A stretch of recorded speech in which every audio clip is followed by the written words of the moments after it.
7장 말씀입니다.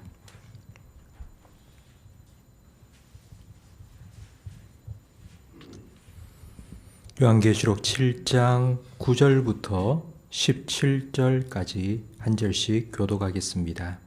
이 일 후에 내가 보니 각 나라와 족속과 백성과 방언에서 아무도 능히 셀 수 없는 큰 무리가 나와 흰 옷을 입고 손에 종려가지를 들고 보좌 앞과 어린 양 앞에 서서 큰 소리로 외쳐 이르되 구원하심이 보좌에 앉으신 우리 하나님 어린 양 있도다 하니 모든 천사가 보좌와 장로들과 내 생물의 주위에 서 있다가 보좌 앞에 엎드려 얼굴을 대고 하나님께 경배하여 이르되 아멘. 찬송과 영광과 지혜와 감사와 존귀와 권능과 힘이 우리 하나님께 세세토록 있을지어다. 아멘 하더라.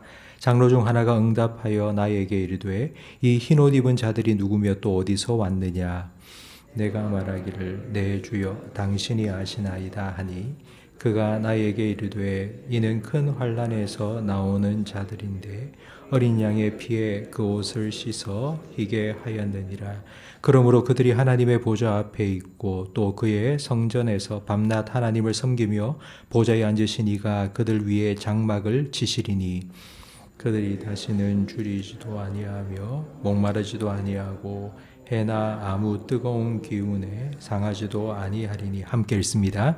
이는 보좌 가운데에 계신 어린 양이 그들의 목자가 되사 생명수 샘으로 인도하시고 하나님께서 그들의 눈에서 모든 눈물을 씻어 주실 것임이라. 아멘. 성도님들 중에는 성경을 읽는 것이 참 어렵다, 성경이 이해가 되지 않는다고 하시는 분들이 종종 있습니다. 그때 저는 이렇게 말씀드립니다. 성경을 읽을 때는 숲을 먼저 보고 나무를 보아야 합니다. 전체 흐름을 파악하고 난 후에 한 부분 한 부분을 봐야지 이해가 쉽게 될 수 있습니다. 오늘 본문이 그렇습니다. 어제 우리 살펴본 요한계시록 6장은 숲이고 그리고 오늘 7장은 나무입니다. 어제 예수님께서는 하나님의 손에 들려있는 두루마리에 인을 하나씩 떼셨는데 5째 인을 떼실 때에 죽임당한 성도들이 하나님께 기도했고요. 6번째 인을 떼실 때에 하나님께서 그 기도에 응답하셔서 그들을 박해한 자들을 심판하기 시작하셨습니다. 5번째 인과 6번째 인 사이가 마치 물 흐르듯이 자연스럽게 연결되는 것 같지만 실제로는 그렇지 않습니다. 복음을 전하다 죽임당하는 순교자의 수가 차기까지 하나님의 응답을 기다리라고 말씀하셨습니다. 그 기다림의 시간 중에 일어난 일이 바로 오늘 본문 7장의 내용입니다. 7장은 5번째 인과 6번째 인 사이 막간에 일어난 일을 기록하고 있습니다. 이 땅에 전쟁과 기근과 전염병이 휩쓸고 전체 인구의 4분의 1이 죽어가고 있을 때에 다시 하늘이 열리고 요한은 하늘의 환상을 보게 되었습니다. 각 나라와 족속과 백성과 방언 중에서 능히 셀 수 없는 큰 무리가 보좌 앞에 그리고 어린 양 앞에 서서 이렇게 외쳐 노래를 부릅니다. 구원하심이 보좌에 앉으신 우리 하나님과 어린 양에게 있도다. 하나님과 어린 양을 찬양하는 합창단의 찬양을 들은 것입니다. 지금 땅에서는 교회는 박해받고 성도들은 순교당하고 있습니다. 이런 환난 중에 갑자기 하늘이 열리더니 이 찬양을 부르는 장면을 본 것입니다. 이 찬양은 박해받는 교회와 성도들에게는 응원가처럼 들렸을 것입니다. 물론 하나님과 예수 그리스도를 향한 찬양이지만 그러나 그 찬양을 보고 듣고 있는 요한에게는 그 찬양이 응원가였습니다. 하나님께서 너희를 지키실 거야. 예수님께서 너희를 반드시 구원하실 거야. 바로 이 구원과 승리를 확신시켜주는 응원가였습니다. 14절 말씀에 보니 이 찬양과 응원가를 부르는 사람들이 셀 수 없는 수많은 사람들이 누구인지 기록되어 있습니다. 큰 환난에서 나오는 자, 그 환난과 박해와 고통을 통과한 자, 그리고 어린 양의 피에 그 옷을 씻어 희게 된 자, 예수님을 믿고 구원받은 자들입니다.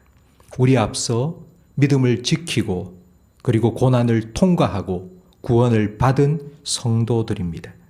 지금 이들이 박해받고 있고 고난받고 있는 교회와 성도들을 향해서 고난이 끝이 아니고 죽음이 끝이 아니고 영원한 생명이 있고 하늘의 영광이 있다고 찬양을 들려주고 있습니다. 그러니 끝까지 믿음 지키라고, 믿음을 포기하지 말고 소망 가지고 인내하라고 응원해주고 있습니다. 성경은 우리 신앙생활을 운동 경기에 많이 비유합니다.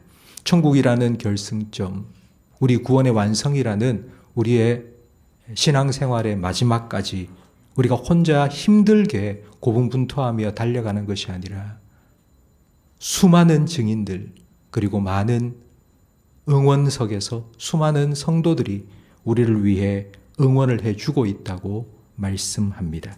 히브리서 12장 1절 말씀에 그러므로 우리에게 구름같이 허다한 증인들이 있으니 무거운 것과 얽매이기 쉬운 죄를 벗어버리고 인내로서 우리 앞에 당한 경주를 하자고 말씀합니다.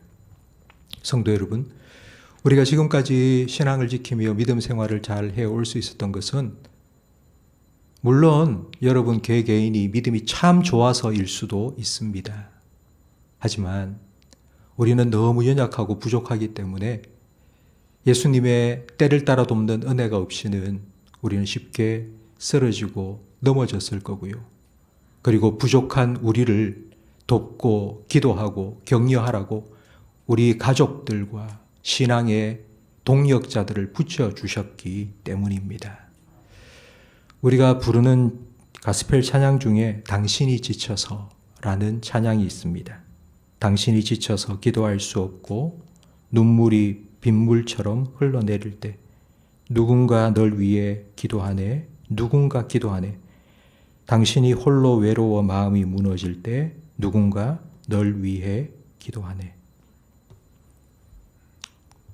누군가 우리를 위해서 기도해 주고 있다는 것이 느껴지십니까? 저는 교회 목사로서 우리 성도님들이 지나가면서 목사님 기도하고 있습니다 라는 말을 들으면 참 많이 힘이 됩니다.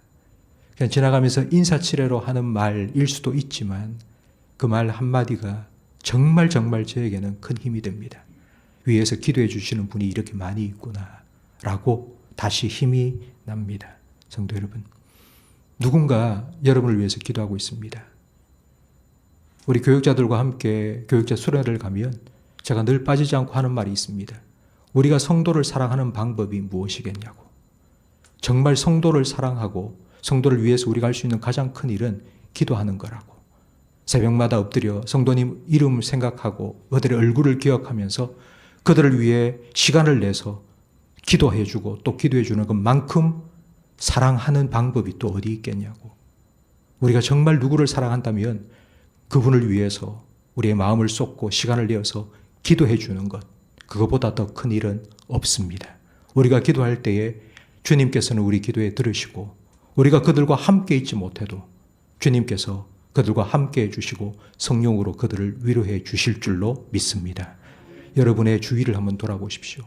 혹시 누군가 지쳐있지 않는지, 누군가 기도가 필요하고 있지 않은지, 아니면 우리의 응원이 필요한 사람은 없는지 한번 생각해 보시기 바랍니다. 2016년 브라질 리오 올림픽 때에 우리가 아직도 기억하고 있는 감동의 순간이 하나 있습니다. 남자 펜싱에 금메달을 딴 박상영 선수. 이제 마지막까지 13대 9로 절대적인 열세입니다. 이제 15점을 내면은 경기가 끝납니다.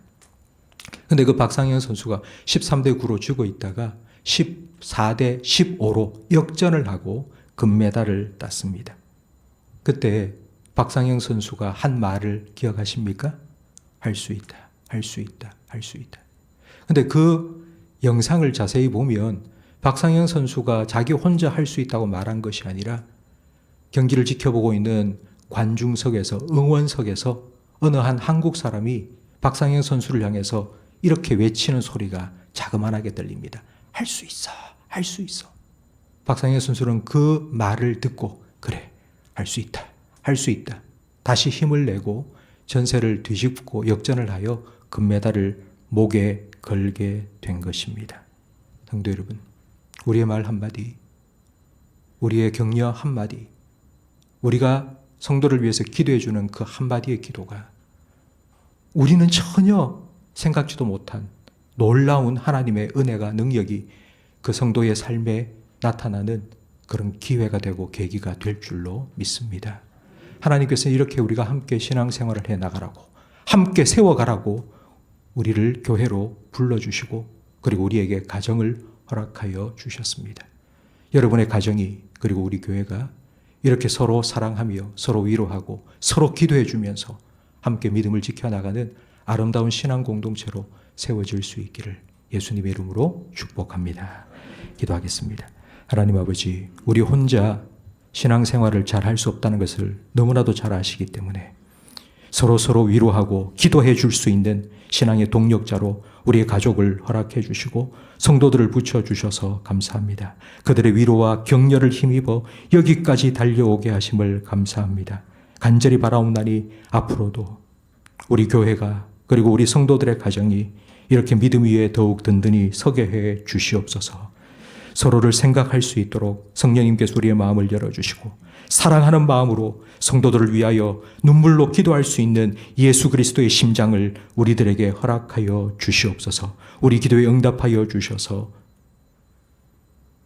엘리야의 사환의 눈을 열어 그를 둘러싸 지키는 천군 천사를 보게 해 주신 것처럼 우리의 기도에 응답하셔서 힘들고 지쳐있는 성도들의 눈을 열어주시고 눈앞에 버티고 있는 골리앗이 아니라 그 문제보다 더 크신 하나님을 바라볼 수 있도록 은혜를 베풀어 주시옵소서. 주님 바라보고 주님 의지하고 주님과 함께 그 고난을 잘 통과해 나갈 수 있도록. 그래서 하나님께서 이렇게 나를 인도해 주셨다고, 하나님께서 이렇게 나를 구원해 주셨다고, 하나님께서 이렇게 나를 살려 주셨다고 우리 교회 가운데 이런 간증이 흘러 넘쳐나게 해 주시옵소서. 예수님 이름으로 기도합니다. 아멘.